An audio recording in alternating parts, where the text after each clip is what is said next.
and welcome to Alive News. I'm Khadija Ibrahim, and these are the top stories making headlines across Nigeria and around the world. Let's begin with the day's biggest developments. The headlines. Over 100 people killed in Benue State as gunmen attack Yelwata village. Dangote Refinery prepares to ship its first petrol cargo to Asia, signaling global ambition. Nigeria introduces real-time tracking and stricter rules for crude oil exports. The executive chairman of the Economic and Financial Crimes Commission, Mr. Ola Olukoyede, says the agency has introduced major reforms under the current administration, focusing on prevention, investigation, and prosecution. In an exclusive interview with Alive TV, Olukoyede explained that President Bola Tinubu not only gave the EFCC a mandate to fight corruption, but also backed it with resources, helping reposition the agency to support economic growth. He said it is only under this government that the EFCC has shown the will and capacity to bust major cases, including international syndicates using Nigeria as a financial crime route. EFCC recorded its highest number of convictions, recovered over $200 million, and seized the largest number of properties in its history. Some of the recovered assets have already been channeled into national initiatives like Nelfund and Credit Corp. And one of the major impacts we have made that has translated to improved standard of living, improving our economy, and also stability in our polity is the fact that part of the money that we have recovered by going through the necessary due process of approval has been channeled towards certain projects that have added value to the lives of the people. And I give you one example: Nelfund, the student loan fund. About 50 billion of part of our recovery was approved, was channeled towards that. And that has made so much impact. As I can tell you, as of today, over 260,000 students have benefited from the services of Nelfund. And also the Credit Corp. In Benue State, where another horrific round of violence has left at least 100 villagers dead in Yelwata, a community near the Nasarawa border. According to eyewitnesses and local leaders, gunmen suspected to be herders launched the attack late Tuesday night, torching homes and slaughtering residents in what many describe as a retaliatory strike. The incident is the latest in a string of deadly farmer-herder clashes driven by land disputes, ethnic divisions, and weak policing. Governor Hyacinth Alia has condemned the massacre, calling it a clear act of genocide, and demanded immediate federal intervention. National emergency officials say dozens more are missing, with many residents fleeing into forests. Community groups are calling for improved border surveillance and justice for the victims, warning that continued silence could embolden further violence. In business, the Dangote Refinery is about to reach a historic milestone. For the first time, the $20 billion facility is preparing to export a 90,000-ton gasoline cargo to Asia through global oil trading giant Mercuria. The shipment, expected to load on June 22nd, will depart from the Lekki Free Trade Zone to international markets, marking Nigeria's entry into the global refined fuel market. Until now, Dangote's sales were focused within West Africa. This strategic move signals a new era in Nigeria's industrial capacity and could help reduce national reliance on foreign refined imports. Industry experts say if Dangote sustains high output and quality, it could help stabilize fuel availability across the continent and improve Nigeria's forex position through global sales. Still in the oil sector, the Nigerian Upstream Petroleum Regulatory Commission has launched a new system requiring real-time tracking of all oil export cargoes. The goal is to combat rampant oil theft and export manipulation. Under the new rules, companies must obtain export permits, clearance for vessels, and unique tracking IDs. Any deviation will attract stiff penalties of up to $20,000 per offense.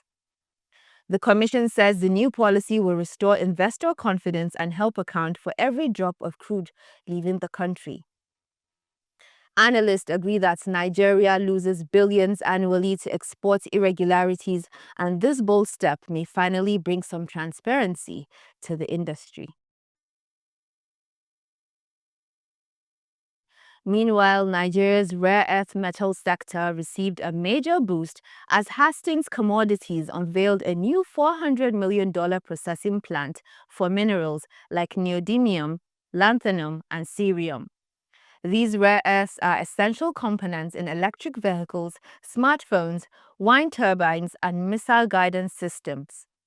The plant is set to produce up to 12,000 metric tons annually in its first phase, scaling up to 18,000 in phase 2. This makes Nigeria one of the few African nations with refining capability for these high-demand strategic minerals. With China currently dominating over 85% of global rare earth supply, the West is eager to diversify its sources, putting Nigeria in the spotlight. But not all is smooth on the geopolitical front. Nigeria's foreign minister criticized the United States over new visa bans affecting senior West African officials, calling the measure a non-tariff barrier in disguise. The minister argues that such sanctions undermine regional partnerships, especially when West Africa is positioning itself as a strategic supplier of energy and minerals to Western markets.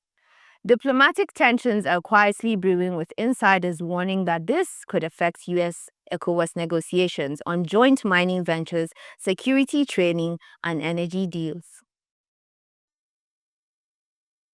In financial news, a growing number of Nigerians are turning to digital banking amid prolonged cash scarcity, high transfer charges, and the expanding fintech space. Recent surveys reveal that over 36% of people in the Southeast and South-South regions now prefer mobile transfers, USSD, and digital wallets over traditional bank visits.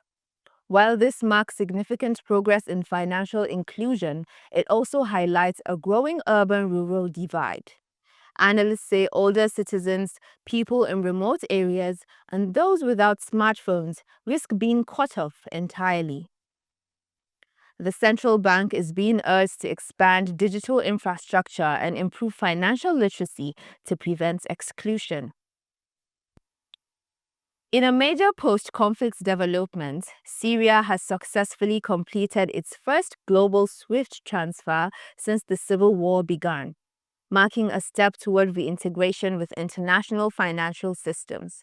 The transaction was processed by the country's central bank and a European correspondent institution, showing that some international channels may cautiously be reopening. This follows recent reconciliation talks between Syria and Gulf states and could pave the way for humanitarian trade, infrastructure projects, and gradual economic rebuilding.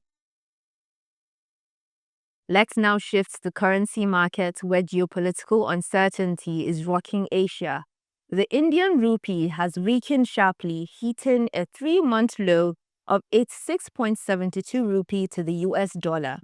The slide comes amid investor fears over widening conflict in the Middle East and a global flight to safer assets. Oil price volatility is also adding to inflation concerns in India, where fuel imports remain high and the central bank is under pressure to raise interest rates. At the same time, the US dollar is climbing in global markets as risk-averse investors turn towards safe haven currencies. After cautious comments from Fed Chair Jerome Powell and fresh military developments in the Gulf region, the dollar index posted its strongest weekly gain since January. Analysts say the move reflects investor anxiety over both global inflation and possible supply chain disruptions. Meanwhile, a surprising trilateral conversation is reportedly underway between Russia, the United States, and Saudi Arabia, aimed at discussing a joint mechanism to stabilize oil markets. With crude prices climbing due to regional instability, the three major players who control nearly 40% of global output are said to be considering coordinated production decisions. While official confirmation remains pending, insiders suggest that an informal pact could emerge to avoid market chaos similar to the 2020 COVID-era oil crash. That's all for today. Thank you for staying informed with us. I am Khadija Ibrahim. Until next time.